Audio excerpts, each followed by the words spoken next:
Hi hello வணக்கம். நம்ம இப்போ மல்லி சீரியல் ப்ரமோ பற்றி இந்த வீடியோவில் பார்க்கலாமோங்க. நம்ம சேனலுக்கு முதல் முறையாக வந்தீங்க அப்படின்னா சப்ஸ்கிரைப் பண்ணிக்கோங்க.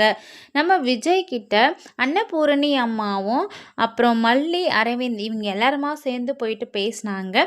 இப்போ மல்லி நான் தான் தெரியாமல் பண்ணிட்டேன், நான் செஞ்ச முட்டாள்தனத்துக்கு நான் தான் இப்போ தண்டனை அனுபவிக்கணும், ஆனால் நீங்கள் தான் அனுபவிச்சிட்ருக்கீங்க, சாரிங்க என்னை மன்னிச்சிடுங்க அப்படின்ற மாதிரி சொல்லிட்டு மல்லி விஜய் கிட்ட பேசுகிறாங்க.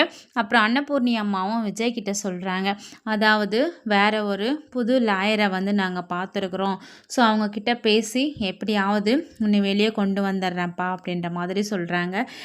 ஆமாங்க, நாங்கள் வேற ஒரு லாயரை பார்க்க போகிறோம் அப்படின்ற மாதிரி சொல்லிட்டு மல்லியும் விஜய் கிட்ட சொல்கிறாங்க. ஸோ இப்போது அந்த லாயர் யார் அப்படின்னா நம்ம தேவசேனாவாக இருக்க போகிறாங்க. ஏன் அப்படின்னா அவங்கள பார்த்தா உண்மையாகவும் நேர்மையாகவும் நடந்துக்கிறவங்க. ஸோ அதனால் இந்த ராஜேஸ்வரி பற்றின எல்லா டீட்டெயில்ஸையும் தெரிஞ்சவங்க தான் நம்ம தேவசேனா.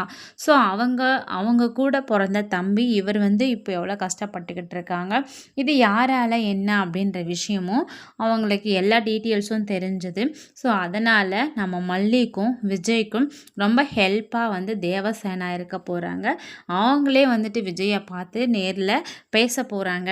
அதாவது உனக்கு நான் இருக்கேன்ப்பா, நீ கவலைப்படாத, உன்னை எப்படியாவது சீக்கிரமாக வெளியே கொண்டு வந்துடுறேன் அப்படின்ற மாதிரி சொல்லி, அதுக்கப்புறம் ராஜேஸ்வரி தானே உன் அக்கா, அவள் எப்படிப்பட்டவ, என்ன பண்ணுறா, இப்போ என்ன பண்ணிகிட்ருக்கா அப்படின்ற எல்லா விஷயமும் எனக்கு தெரியும், ஸோ அதனால் நீ கவலைப்படாத அப்படின்ற மாதிரி நம்ம விஜய்க்கு ஆறுதல் சொல்லிட்டு வர போகிறாங்க.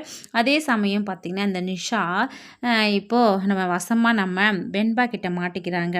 ஸோ நல்லபடியாக கேஸ் முடியணும்னு சொல்லிட்டு அந்த குருவாயூருக்கு ஒரு விளக்கு ஏற்றி பூஜை பண்ணால் எல்லாம் சீக்கிரம் முடிஞ்சிருமா, அந்த பூஜைக்கான விளக்கெலாம் ரெடி பண்ணுன்னு கதிரேசன் சொன்னதுனால அவங்களும் ரெடி பண்ணுறாங்க. அப்படி பண்ணும் போது தான் நம்ம வெண்பா கையில் ரிமோட் இருக்குது, அப்படியே அந்த ரூமை லாக் பண்ணிடுறாங்க. நீ என்னைய டாடாவை பார்க்க விடாமல் பண்ணல, இப்போ நீ நாளை காலையில் வரையும் நீ உள்ளவே உனக்கு எதுவுமே கிடையாதுன்னு சொல்லிட்டு லாக் பண்ணுறாங்க. பார்க்கவே சூப்பராக இருக்குது, வெயிட் பண்ணி பார்க்கலாம். தேங்க்யூ.